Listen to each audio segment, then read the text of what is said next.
Tenório de Santa Rosa. Cada Tenório é um avatar que eu criei há muitos anos atrás na internet. Inclusive, se você procurar alguma coisa sobre a internet, diz que eu sou carioca, e na verdade eu sou alagoano, carioca sou. E eu tô aqui hoje, me convidaram para falar um pouco de processo criativo. Esse nome Masterclass, ele é até meio assustador para mim, que eu não sou mestre de nada. E vamos ver como é que eu vou sair aqui, porque eu sou realmente muito tímido. Eu mal dormi hoje, porque eu tinha que falar, sabe? Eu nunca gostei de apresentar trabalho na escola, essas coisas. E eu peço desculpas se isso aqui ficar parecendo uma espécie de stand-up comedy, não é a minha intenção em nenhuma hipótese. E é isso. Eu comecei a tocar quando eu tinha uns 15 anos, assim. E aí eu tinha aquela onda, eu tinha um instrumento do meu tio, um violão quebrado, um violão horroroso, não tinha dinheiro para comprar um violão maneiro. Aí eu fui tentar aprender com aquele violão e ele não afinava de jeito nenhum. Então eu não conseguia, tinha um buraco na parte de cima, assim. Eu tenho ele até hoje, eu uso para gravar, inclusive. E esse violão, como ele não afinava, eu não conseguia tocar música nenhuma. Aí eu vou pegando meus gravadorzinhos de fita cassete, daqueles de criança, que todo mundo deve ter tido, quem pelo menos cresceu nos anos 90 teve um gravador escroto vermelho, que tem com microfone, tá ligado? E eu gravava algumas coisas com aquilo, e misturava com algumas músicas de rádio, e ficava fazendo umas brincadeiras, porque eu não tinha capacidade de tocar uma música direito, e porque meu violão não tocava. Eu tentava até tocar uma Legião Urbana, mas seria tudo errado, porque eu não conseguia afinar a porra do violão. E meio que acho que isso diz muito sobre o meu processo criativo. Eu comecei a fazer o que dava para ser feito, o que eu tinha condições de fazer, o que eu conseguia. E quando eu inventei de tocar teclado, fazer umas aulas e tal, eu cheguei na conclusão também de que eu não ia conseguir comprar os sintetizadores que eu queria, que eu gostava. E aquele fone horroroso, agudo pra caralho, e tipo, som horrível, MP3 zoada, 128. Aí era legal perceber que o som da rua, o som das coisas, ele ia pro fone junto, né? Parecia bobeira e tal, mas eu comecei a pensar em música, tipo, a querer agregar para dentro do que eu fazia, do que eu compunha dentro dos instrumentos, o som dos lugares. Comecei a querer fazer isso. E aí eu tinha o gravadorzinho de fita cassete escroto, e depois eu petei o outro, que era aqueles um pouquinho mais modernos, que eram os tape decks, que eu tenho até hoje, inclusive. Que ele parecia um Walkman mesmo, mas ele tinha um microfone embutido para gravar, que era tipo, você gravava, você entrevistar alguém para um trabalho na escola, você usava aquilo. O som dele é ruim, mas isso me agradava, assim. E o fato de gravar direto para fita sem nenhuma equalização prévia dava aquele som meio podre. E era engraçado gravar os meus trajetos de casa para o trabalho, do trabalho para casa, naquela parada, assim, várias fitas. E tem uma porrada de fita é tudo parecido pra caralho, né? Um monte de som, tipo, as freadas, eu era fascinado por freada. Tipo, tava uma freada, eu quase gozava, assim, caralho, que lindo. Aí, tipo, eu voltava pra casa ouvindo de novo aquela merda. Aí, quando eu saí, isso eu trabalhava na Barra, e eu fui transferido pra 7 de setembro, tempo depois dela ter aberto. E aí eu comecei a pegar o metrô. E aí foi um novo universo de sons. Caraca, muito maneiro, tipo, legal, os sons do metrô.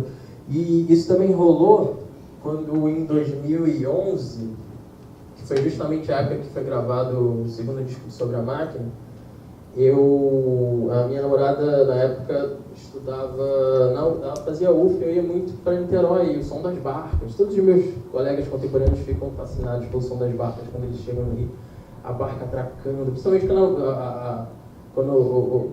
e eu gravei muita coisa ali do som das barcas nessa época. E aí surgiu o Decompor, dessa coisa de pegar os sons dos lugares e colocar dentro das músicas, por assim dizer. Aí eu vou pegar aqui uma faixa do Decompor e vou botar para vocês ouvirem, que eu acho que talvez seja a melhor forma de entender melhor o que eu estou narrando, ou não sei, vamos ver.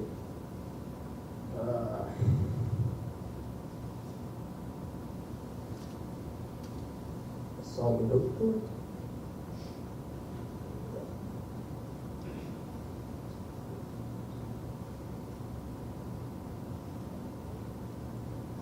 Aproveita e faz uma leve propaganda.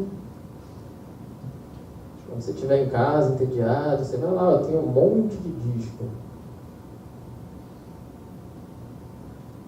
Aí, infelizmente, o Decompor não está aqui, mas eu vou achar ele em outro lugar.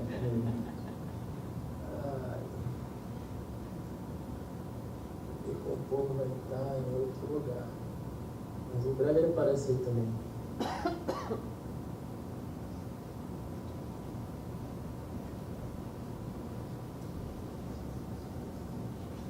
Suficiente para tocar as músicas inteiras se eu quiser, mas eu sei que a maioria de vocês vai ficar de saco cheio, então eu não vou fazer isso. Mas a coisa era mais ou menos assim, peraí. Achei.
É isso, eu fiquei com pena de pausar no meio, desculpa.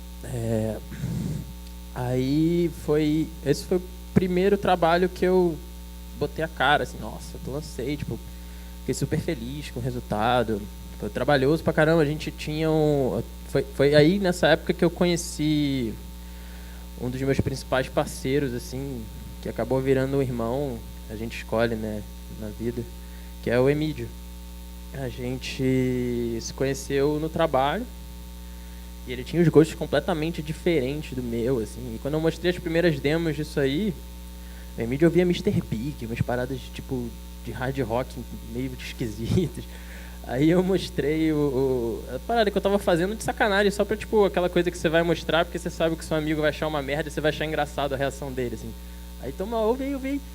Aí pra minha surpresa ele, tipo, achou o máximo. Nossa, que legal. E eu tava querendo um cara que gravasse umas guitarras junto, né? E aí a gente começou a se reunir na casa dele. E ele morava, tipo, em Vargem Grande. Era longe pra cacete. A gente, pra gravar, a gente tinha que sair do trabalho e ir pra lá. Tipo, o ônibus deixava sei lá quantos quilômetros. Aqui a gente andava cerca de 40 minutos do ponto até lá. A gente tinha que gravar durante a madrugada. Botava o colchão na porta pro pai dele não ficar bolado. A gente botava o colchão lá e gravava. E o computador dele errou uma merda. Aí, tipo, a gente gravava 3 faixas no programa, que era, por sinal, um programa completamente horrível, que acho que saiu de linha, é o Mixcraft o nome. Na época a gente baixava e ele era bem mais interessante do que o Audacity. Na época, né? Hoje em dia o Audacity acho que tá legal até. Aí a gente gravava dessa forma e quando gravava um canal ou dois, o computador começava a travar. E a gente tinha que dar o bounce, para dar o bounce era em tempo real, tipo, tinha que dar o bounce de cada canal. Enfim, a gente demorou quase um ano gravando esse disco de 4 faixas aí, tipo, sempre nessa onda de sair do trabalho, passar a madrugada lá e na manhã seguinte trabalhar. Enfim, a gente terminou essa parada e, pô, uma feliz, assim, não tinha nem ideia de como a gente vai fazer isso ao vivo, porque tinha que gravar umas sucatas, ferro, né? E só ficava legal gravado e a gente não tinha como levar as coisas... Surgiu essa ideia, né? Pediram pra gente fazer isso ao vivo quando a gente soltou o disco. A gente investiu numa ediçãozinha física e tal, ficou bonitinho e começou a botar as caras aí nas redes sociais da vida que tinham na época, tipo Orkut, ainda era o rolê. Aí a gente tinha o MySpace, que o MySpace na época que brotou aqui pra gente era uma revolução, porque aí você troca ideia com a banda lá, caralho, vou mandar uma mensagem ali pra banda, a banda te responde, que maneiro. Aí você ficava super na onda, assim. Aí você via que, tipo, a banda colocava o seu MySpace ali entre os friends dela, que, tipo, tinha os principais. E, nossa, tinha umas bandas que eu gostava muito que faziam isso com a gente. Eu ficava, realização. Aí foi, tipo, começou a fazer os primeiros shows sobre a máquina. E os primeiros shows sobre a máquina foram uma merda, assim. A gente levava laptop pra fazer show e, tipo, levava uma porrada de coisa. Aí, tipo, a gente tinha que levar 2 ventiladores... um ventilador meio alto, assim, que, tipo, tirava uns sons com ele com uns pedaços de ferro, e tinha, tipo, o ventilador pequeno que eu também usava com piezo. Foi quando eu descobri, já tinha descoberto há um tempo, mas quando eu comecei a utilizar mais o piezo, né, o microfone de contato. Não sei se todo mundo conhece, mas é um microfone desses que tipo, a principal uso deles, assim, mais comum é captar violão. Quando você gruda ele no corpo do violão e ele capta. E é uma parada de baixo custo que você consegue fazer em casa fácil até. E aí eu comecei a usar os piesos e eu tirava os sons do ventilador. Tipo, eu comecei a pegar as coisas que eu tinha em casa para emular os sons que eu gostaria de fazer, sei lá, de ferragem, etc. Eu adaptava para louça, gravar com reverb da cozinha, as paradas nessa onda. E teve o lance do ventilador, que foi uma parada que eu usei muito na vida. Inclusive tem um vídeo no saudoso Plano B, que eu vou tocar um trechinho para vocês verem mais ou menos o que era essa coisa do ventilador.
Isso. Eu tirava os sons do ventilador, lupava e aquilo é o piezo que está na minha mão, que é o captador de contato. E, enfim, eu levava muita coisa para o show sobre a máquina e eles deram muito errado no início, porque, enfim, a gente não conseguia dar conta do que era fazer ao vivo na época. Eu não tinha descoberto ainda umas possibilidades de meio que compactar o que eu tinha que levar para a rua com as condições que eu tinha, assim, sem carro e não dispondo de muito equipamento. Mas enfim, sobre a máquina foi prosseguindo e esse projeto que eu estou tocando aí, acho que foi o primeiro show que eu fiz como Victim, que seria um projeto solo que eu faria algo um pouco mais extremo dentro do que eu já fazia, que seria um projeto de Power Electronics, que seria uma espécie de desdobramento industrial que lida com limites meio perigosos, assim. E o Victim, o primeiro disco do Victim, ele foi gravado no quarto. Foi a última coisa que eu gravei, eu acho, quando eu ainda morava com a minha mãe. Aí devia ser, ela com certeza devia estar me achando muito bizarro, assim, nessa época. Porque, deixa eu ver se eu acho aqui, eu acho que ainda tenho ele em algum lugar, peraí.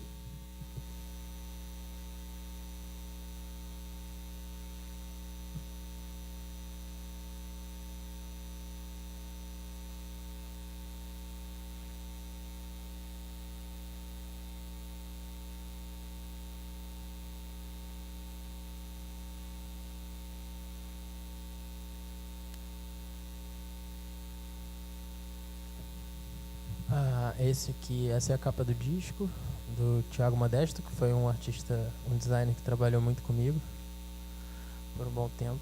Agora ele está famoso e rico, então ele não... Brincadeira, a gente só não teve mais oportunidade de trabalhar junto.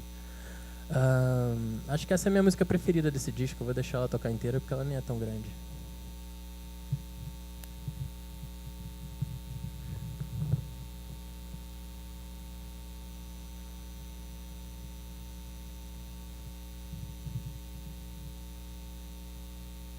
Difícil.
isso, esse disco tem sons aí do secador da minha mãe, tem, tipo, basculante enfim, eu comecei a pirar com as coisas da casa e fazer loops e criar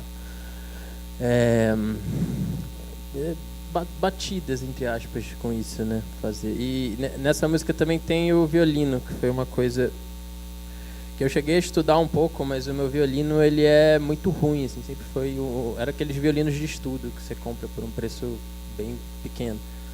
E eu não conseguia desenvolver muito com ele, então ele foi além dele começar, tipo, ele começou a se despedaçar. E eu continuei usando ele mesmo assim, como era o caso do violão que eu herdei aí do meu tio. E eu comecei a criar vários sons com esse violino da mesma forma que, tipo, a criar uma linguagem em cima dele, né, com ele, assim. Acabou virando um elemento que eu uso bastante, uso desde o início do rolê, do Victim aí, até o Anganga tem bastante violino também ali que eu gravo. Mas esses elementos, eles passaram a ser uma coisa que eu só utilizo, não só, né? Em várias ocasiões eu acabo levando mais equipamento, mas eu tendi, até para possibilitar viagens e a tocar fora do Rio e a fazer... Eu compactei o máximo possível o que eu uso no palco, assim. E graças a descoberta aí de um sampler da Roland, muito utilizado por DJs aí uns 10 anos atrás, que é o SP404. Eu descobri esse sampler e na época ele era bem mais acessível que um MPC e me parecia ter uma mobilidade melhor também. E foi a minha escolha. Eu comecei a desenvolver quase tudo que eu faço ao vivo em cima dele, assim, e com algumas coisas opcionais ali ao lado. Uma outra parte que eu tinha pensado em falar, até pela possibilidade de ter a projeção e ter um som legal aí pra gente ouvir, era tipo pincelar não, mas selecionar aqui algumas coisas, alguns trabalhos em vídeo que eu produzia em conjunto com as músicas, e alguns são parcerias com outros artistas visuais, mas eu nutro bastante carinho por esses vídeos. Eles têm, a maior parte deles, principalmente os solos, eles praticamente nasceram junto com a música, né? A experiência completa, eu costumo falar que seria tipo assistir os vídeos e ouvindo. Seria como é um disco que eu lancei em 2013 chamado Vozes, que ele saiu todo ele com vídeos. E acho que a experiência... Aliás, o que eu sonho ainda é fazer uma apresentação desse disco em 4 paredes e estarem projetados os 4 vídeos nas 4 paredes e as 4 músicas tocando ao mesmo tempo. Essa sempre foi a minha ideia inicial, mas eu ainda não consegui fazer isso. Mas um dia vai rolar. Mas aí eu vou passar alguns vídeos desses aqui, incluindo, já que a gente está aqui no Victim, teve o primeiro trabalho em vídeo que eu produzi para o Victim, que foi na época de um disco chamado Lacuna. E eu tenho bastante carinho por esse disco também. É escroto ficar falando que tem carinho pelas coisas que eu faço, né? Mas foda-se. Se eu não tiver primeiro, ninguém vai ter também. E é isso. Eu vou botar aqui o vídeo para rolar. Esse aqui ainda não tem cenas fortes, mas vai ter algumas coisas aqui que, enfim, não tem nenhuma criança aqui dentro, né? Então tá de boa.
nessa época eu tinha falado da relação sobre a máquina, dos primeiros trabalhos estarem ligados à ideia de você ouvir música na rua com fone e vazar o som de fora. Nessa época meio que eu tava querendo que o som de fora que fosse a música. Enfim, esses vídeos, eles, boa parte do material que eu coletei para fazer eram de VHS antigos, de aniversário, de família, essas coisas. E outras coisas também. E...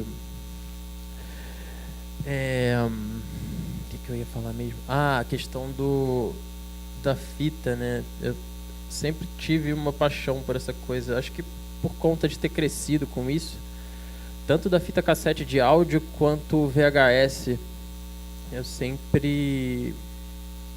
esteticamente, isso sempre foi bem interessante para mim, assim. Eu lembro até hoje das fitas de pornografia que eu roubava do meu tio quando eu era moleque.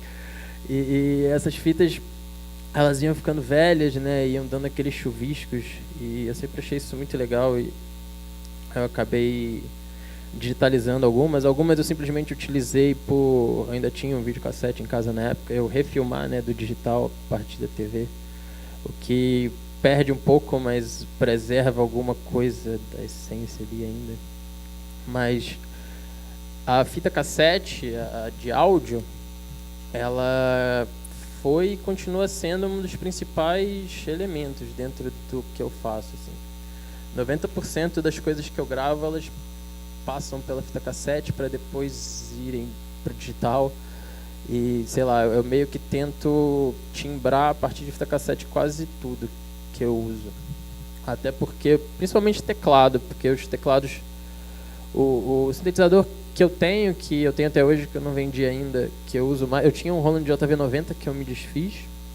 E eu ainda tenho um Alesis Micron em casa, que é um sintetizador similar ao Microkorg, né? O XL. E ele tem os timbres que eu nunca usaria puros, assim. Então eu opto sempre por processar eles tanto com pedais quanto por essa ideia de passar pela fita e modificar a rotação. Essa coisa da modificação da rotação da fita é uma coisa que meio que mudou a minha vida, assim. Mudar a rotação da fita, tipo, é engraçado, tem synths horrorosos que você vai, grava e você passa na fita e você vou diminuir aqui a rotação, e fica lindo o som. É muito engraçado, você transforma o lixo numa coisa interessante, assim. E é meio que essa minha busca dentro do lo-fi, das gravações porcas, que é procurar uma coisa que sempre foi, né, de mixagem principalmente, que tem eu e Emídio, mas a maior parte das coisas sou eu que mixo. O Emídio, ele tem um lado, ele fez cursos a mais em relação a, principalmente masterização, ele saca bem, mas a gente consegue tirar uns sons que a gente gosta bastante, assim, sem precisar de muita coisa. É claro que, tipo, enfim, do Mixcraft, do Audacity, dos programas horrorosos que a gente usava, hoje em dia a gente usa o Logic. E, enfim, a gente foi subindo, entre aspas, de vida nesse nível. Até porque as possibilidades dos programas, tipo o próprio Logic ou o Pro Tools mesmo, óbvio, são muito maiores, assim. Você tem óbvio que eu não queria, enfim, eu não comprei, né? Então, mas enfim, cada um.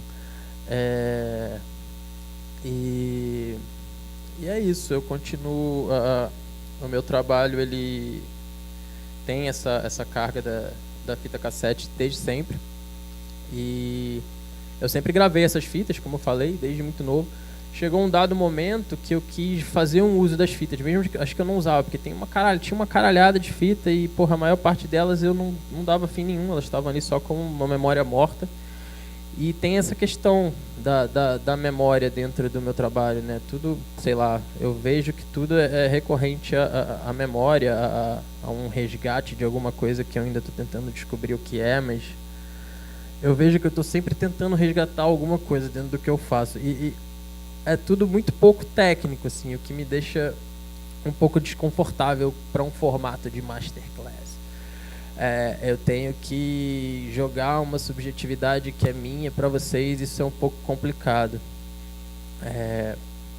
Mas aí chegou um dado ponto na minha vida que eu quis fazer um uso de boa parte dessas fitas e eu fui tentando. E aí eu estava apaixonado pela ideia de loop, né? Dos loops e criar um loop perfeito, loop absoluto, aqueles 3, 4 segundos que vão ficar se repetindo e eu, caralho, eu vou ficar ouvindo aquilo horas. E eu queria muito chegar nesse ponto, de criar um loop, caralho, o loop. E ao mesmo tempo, eu sempre tive uma coisa de querer, botar muita coisa. Então esse loop, ele foi um loop que foi sendo criado com, sei lá, tem 40 canais a porra do loop. E aí eu fui criando esse loop e eu queria que ele fosse se desgastando. E aí nasceu um disco que se chama Cassete, que foi o primeiro disco que eu gravei com o meu nome. Com o meu nome como Cadu Tenório, assim, que eu botei, agora é Cadu Tenório, é isso. Que não tinha pseudônimo nem nada. Coincidentemente, esse disco saiu no mesmo dia do Encarnado da Jussara. Exatamente no mesmo dia. E eu acho que consegui fazer um loop que pelo menos me agrada muito. Eu vou colocar essa faixa para tocar aqui. Acho que eu vou tocar ela inteira, ela tem 11 minutos. Eu espero que vocês não me odeiem mais por isso, mas aí vocês vão entender um pouco da coisa.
Aí então, de fone, com certeza a experiência é muito mais interessante pela questão da quantidade de detalhes que tem espalhadas pelo espectro do estéreo, do PAN.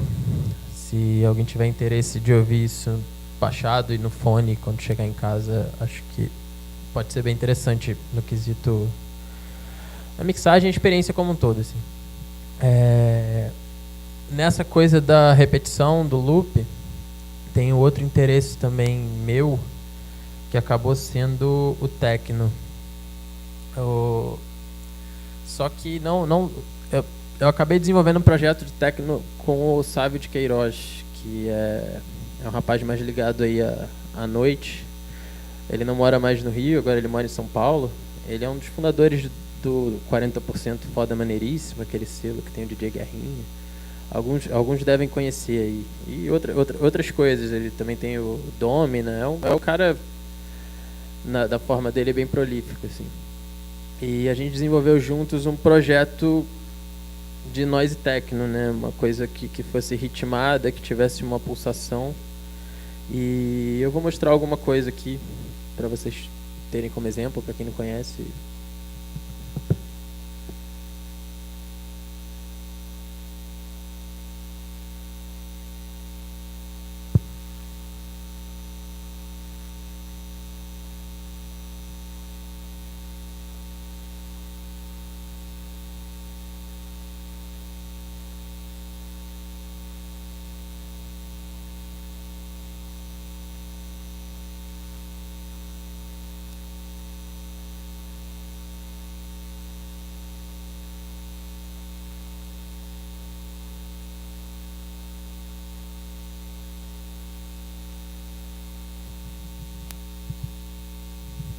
Eu vou botar, inclusive, uma faixa que tem um vídeo que é produção minha também, que eu acho bem interessante. Essa é a capa do nosso primeiro disco como duo, do Sete Senses. É uma arte do Lucas Pires, que é outro cara aqui do Rio que eu admiro bastante. Vale a pena vocês ouvirem, inclusive, os trabalhos de áudio dele. Tem o Dedo, etc.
Apesar dos problemas técnicos, rolou. Aí o Seticências tem umas coisas mais pop do que isso, que realmente tem beats e é o projeto que que eu, pelo menos da minha parte, dedico ao entre aspas, techno, porque o techno geralmente ele é bem reto, né? Eu tento dar umas quebradas de tempo nisso. Mas a gente está chegando aí no final do tempo que eu tenho aqui para Masterclass, e tem mais algumas coisas para falar a respeito do resgate, por exemplo, da ligação com canção que eu acabei desenvolvendo depois de certo período, que acho que tem muito a ver com essa coisa do resgate. A primeira oportunidade que rolou foi por intermédio do Márcio Bulk, que é um amigo que tem um site de entrevistas chamado Banda Desenhada. E ele fez uma entrevista comigo, a gente começou a trocar bastante ideia. E ele estava desenvolvendo um projeto de versões contemporâneas, de artistas contemporâneos no caso, do Jardim Macalé. E ele me mandou a ideia ele perguntou brincando assim, se eu toparia fazer uma versão de Soluços. É uma música que eu sempre achei, essa música é bem legal. E acho que para surpresa dele eu topei fazer isso. E aí eu fiz essa versão de Soluços com Alice Caymmi. Foi a primeira coisa relacionada à canção que eu tive a oportunidade de fazer. Depois disso surgiu o Banquete e consequentemente acabou o Wanganga chegando. Quando eu conheci a Jussara, a gente começou a conversar, surgindo as ideias e é isso. Daqui a pouco a gente vai apresentar o Wanganga aí ao vivo, mais ou menos às 7h30. E eu vou encerrando por aqui. Eu não sei se alguém vai querer perguntar alguma coisa. Vamos abrir aqui para as perguntas então.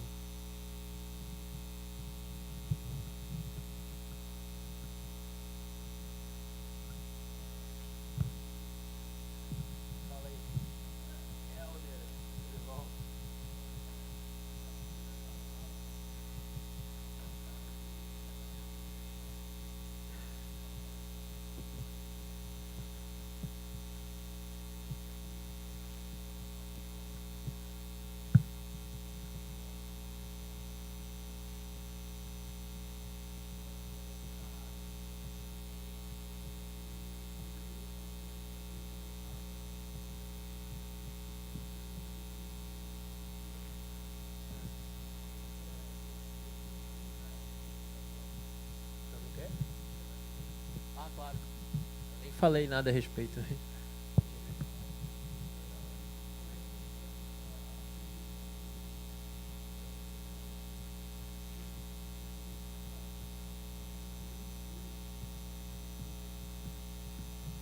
Eu não entendi a pergunta.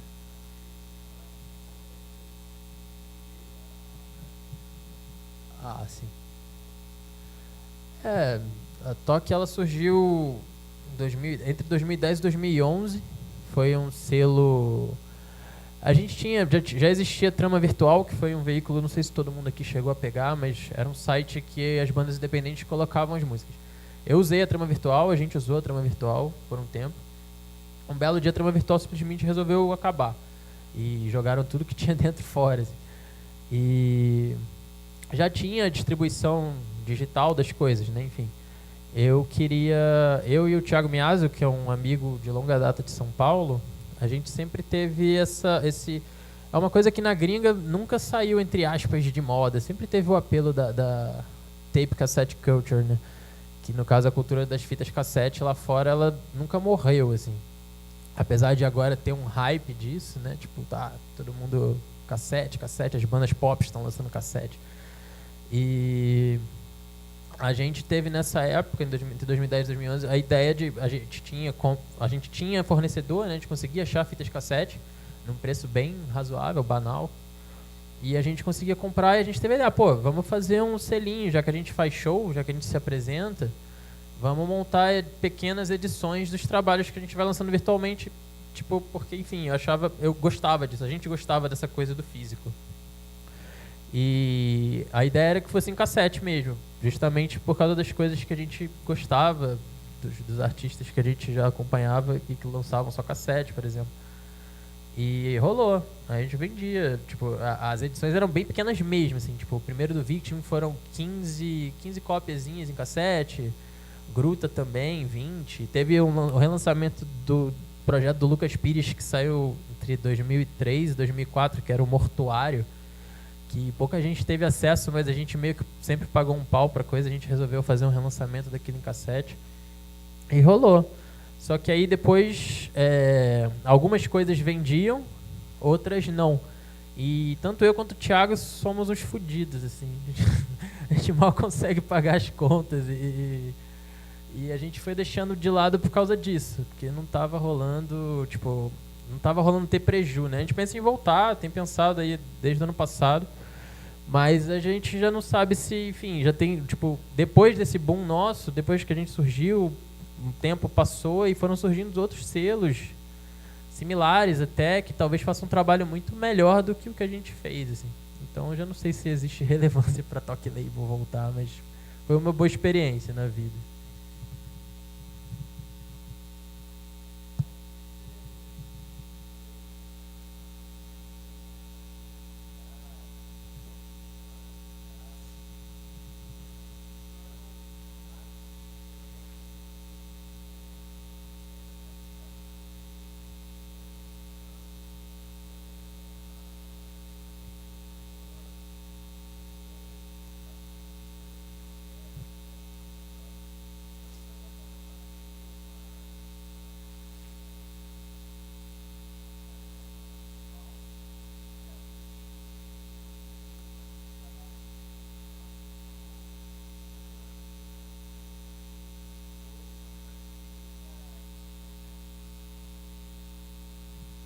Geralmente as ideias quando vêm, elas são, por exemplo, com o Márcio Buch, teve a primeira experiência foi essa música do Macalé, que era uma música que eu já conhecia, que eu achava interessante, achava que podia rolar alguma coisa ali.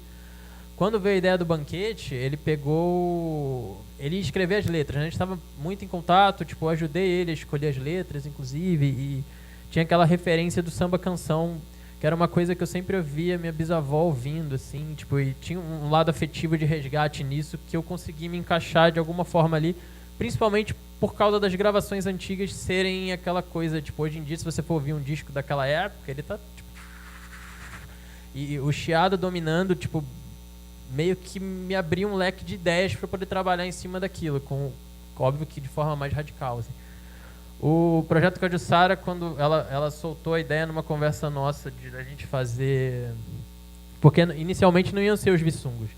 A gente ia fazer uma outra... Era uma sugestão do Márcio Buch, tá? A gente foi conversando. Aí, tipo, o Márcio Buch tinha dado uma outra sugestão. Aí a Jussara trouxe o Canto dos Escravos, o disco Na Roda, que era um disco que na época que eu trabalhava na Travessa eu já achava o máximo, assim, que eu conheci lá, inclusive. Que é o disco de 82 ou 85? 82. É um disco de 82, em que uma boa parte dos Vissungos que a gente canta, que a gente trabalhou no Anganga, eles já tinham feito ali. E era um disco que eu achava sensacional. A ideia das percussões serem feitas com enxada e coisas do tipo. Eu pirei na ideia e fui nessa... Teve mais uma vez essa coisa de tentar resgatar. O processo é meio que... Eu sempre falo que os cantos, eles são... usando o Anganga como exemplo, os cantos, eles são excelentes por si só, assim. Eles não precisam de nada. A Jussara pode parar sozinha ali e fazer o show sozinha, que vai ser excelente, ótimo. E então não tinha nada que eu pudesse fazer que fosse no sentido de, eu quero... Não tem uma forçação de uma leitura, sabe? Eu pensei da seguinte forma: eu vou compor peças que são em homenagem a esses cantos e que de alguma forma tentam abraçar elas. Por mais que essa coisa do abraço possa não ter tido um sucesso, porque às vezes fica um conflito entre uma coisa e outra, mas tem uma beleza ali na tentativa das duas coisas confluírem como uma só. E o processo é meio que isso, assim, eu meio que mergulho no que eu sinto a partir daquilo. É bem subjetivão mesmo, assim. Acho que é a única resposta que eu posso te dar.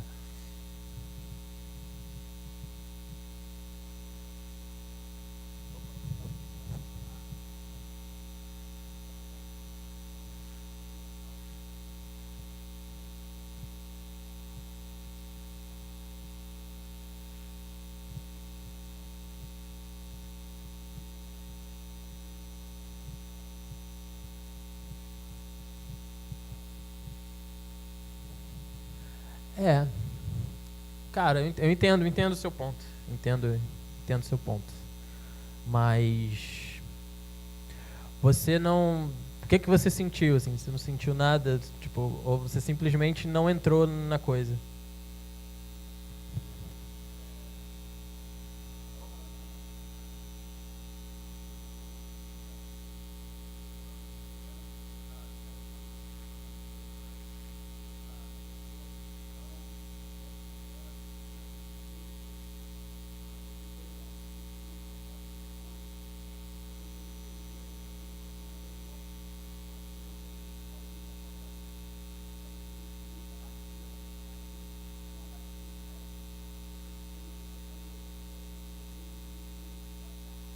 Isso é muito pessoal também, né?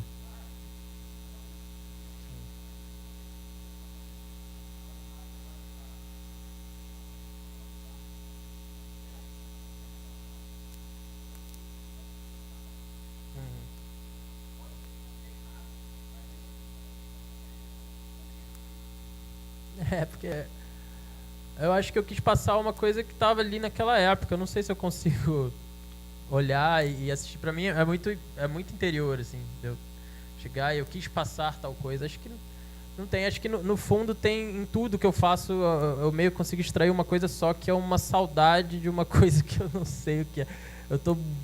Eu sinto sempre que tem uma tristeza ali, uma coisa... Eu não sei, eu consigo... Eu me sinto abraçado de certa forma, mas ao mesmo tempo é uma coisa muito triste. Eu não sei te dizer o que eu quero passar, mas eu sinto que não muda muito, assim, de tempos para tempos. Eu realmente não sei te responder direito essa sua pergunta. Você me desculpa.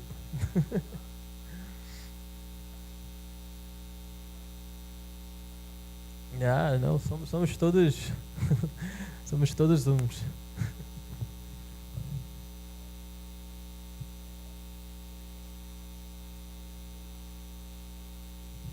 A gente traz a nossa bagagem, de certa forma.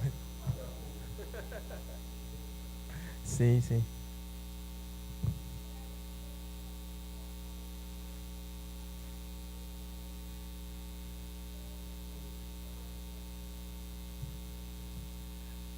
Então, eu vou tentando explorar as possibilidades dentro do... Eu não pensei na duração, ela vai surgindo no decorrer de como eu vou montando, mas eu vou vendo até onde o desgaste... Eu exploro sempre limites, né? Então, eu vou vendo qual o limite daquele padrão. E dentro daquela que era muito grande, ela tem várias micro nuances ali, que provavelmente sem fone fica um pouco difícil de acompanhar. Mas tem muitas micro nuances que vão surgindo e saindo, e eu fui tentando esgotar até o máximo, tanto é que ela vai sumindo, né? Ela termina como nada, eu vou cortando cada pedacinho dela até o loop secar e virar um canal só.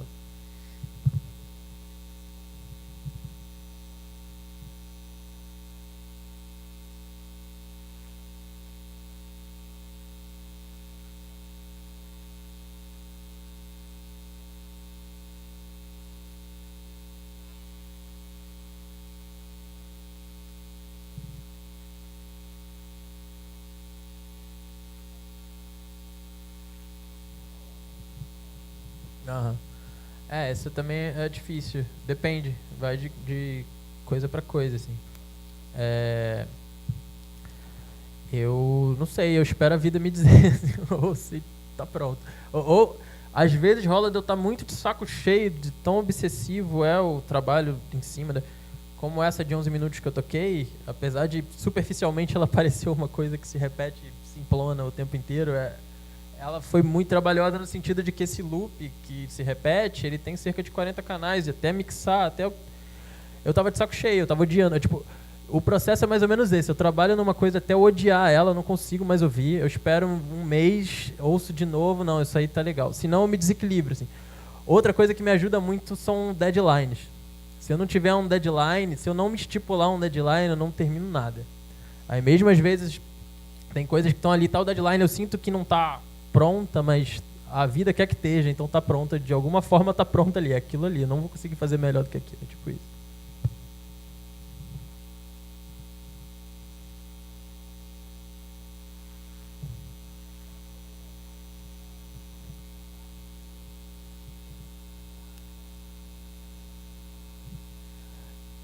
Tem coisa que eu não gosto, simplesmente não ouço mais, assim. Tem coisa que bateu e eu não gosto, não gosto disso, mas eu respeito, assim. Então eu não vou mudar, tipo, eu era aquela pessoa ali naquele momento. Eu não vou mudar aquilo, mas eu já não gosto, já passou. Agora, sei lá, isso é mais no início, assim, coisas no início que eu morro de vergonha, eu jamais mostraria aqui. mas quase tudo que eu mostrei aqui desde 2011, 2012, eu continuo ouvindo e vendo que, porra, eu cheguei numa paradinha legal ali. É tipo isso.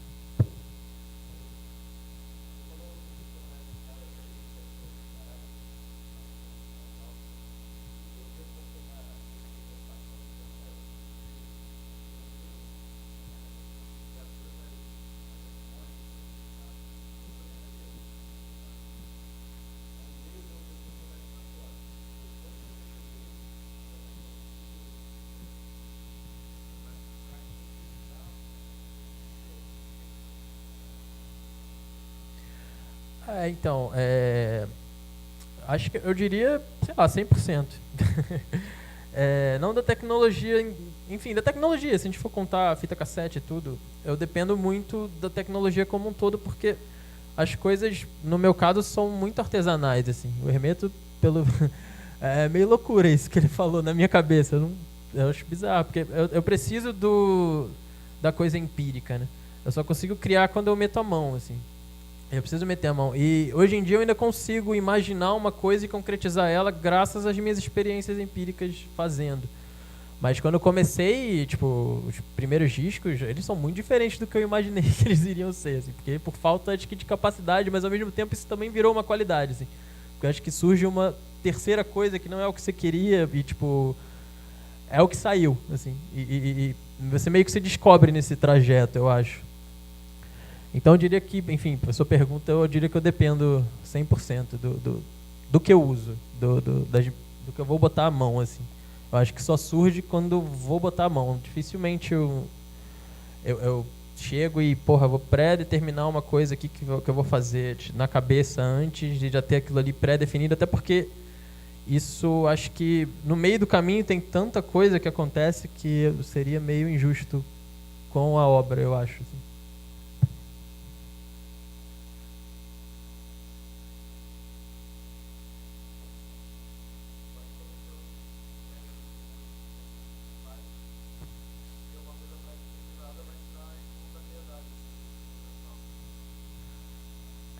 Talvez. Assim, não vou dizer que não tenha coisas pré-determinadas, porque tem. Mas eu não começo a fazer uma coisa totalmente planejada com um roteiro, início, meio e fim. Eu sempre deixo aberto para a vida interferir de alguma forma.